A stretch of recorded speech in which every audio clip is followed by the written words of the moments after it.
Bonjour à tous, aujourd'hui on se retrouve pour un nouveau sujet, nous allons parler des œufs.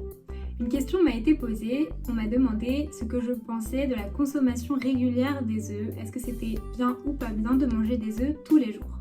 Eh bien c'est une très bonne question. Nous allons nous pencher sur la consommation des œufs. Premièrement, de quoi est composé un œuf. Deuxièmement, comment interpréter ce qui est écrit dessus afin de choisir les bons œufs.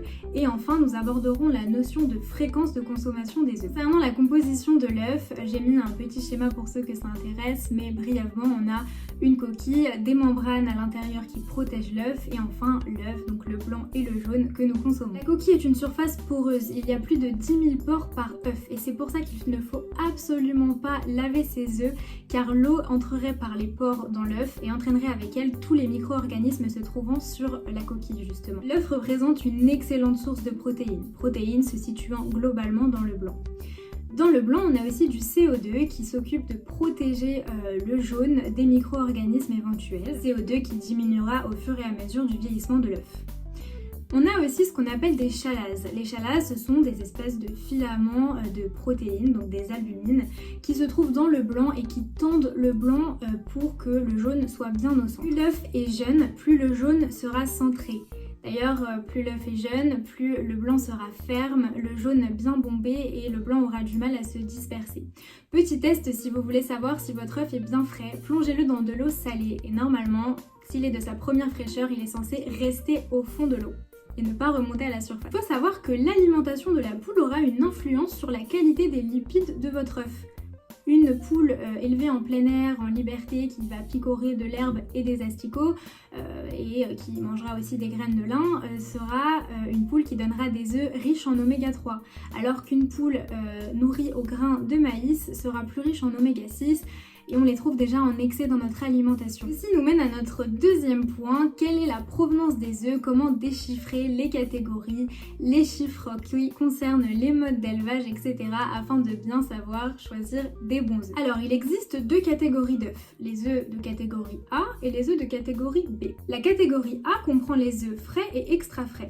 La catégorie B comprend uniquement les œufs de deuxième qualité qui seront utilisés par l'industrie agroalimentaire. Les œufs extra frais sont les œufs ne datant pas plus de 9 jours. Une fois ces 9 jours dépassés, un œuf extra frais passera dans la catégorie œufs frais.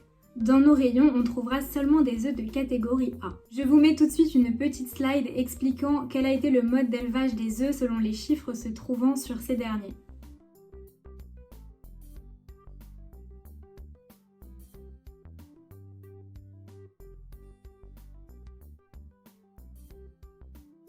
Nous abordons notre point final concernant la fréquence de consommation des œufs.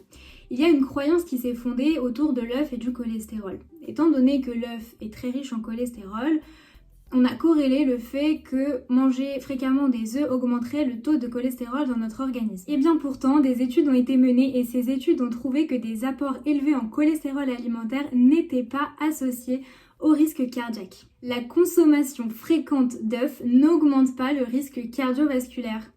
Pourquoi? Nous produisons nous-mêmes 90% du cholestérol de notre corps via le foie. Ainsi, les 10% apportés par l'alimentation constituent un taux très faiblement significatif et va peu influencer le taux de cholestérol dans notre corps. Ce qu'il faut savoir, c'est que le foie ne se contente pas de produire le cholestérol, mais il le régule également. Si une quantité alimentaire était donc trop élevée, le foie produirait automatiquement moins de cholestérol pour une remise à niveau. Concrètement, pour une personne saine, il ne sert à rien de limiter la consommation des œufs. Généralement, si on conseille 2 œufs par jour, c'est tout simplement parce que 2 œufs représentent une portion de protéines. Attention, je m'adresse aux personnes ne présentant pas de problème de cholestérol. Les personnes prédisposées génétiquement à une hypercholestérolémie ou ayant des problèmes de cholestérol doivent bien évidemment faire attention à leur apport. Ce qu'il faut retenir, c'est qu'il faut choisir des œufs bio élevés en plein air. Le mieux qu'il reste à faire si vous possédez un jardin, c'est d'acheter une poule et vous serez assuré de la qualité de vos œufs. Deuxièmement, il ne faut absolument pas laver ses œufs. Troisièmement, ne pas se limiter à une quantité d'œufs par rapport au cholestérol, mais bien par rapport à l'apport en protéines que cela vous procure. C'est la fin de la vidéo, merci beaucoup d'avoir regardé, j'ai pris un grand plaisir à vous partager tout ça. N'hésitez pas à me dire ce que vous en avez pensé, si vous avez des questions, je me ferai un plaisir d'y répondre. Très bonne journée et à bientôt pour un prochain sujet.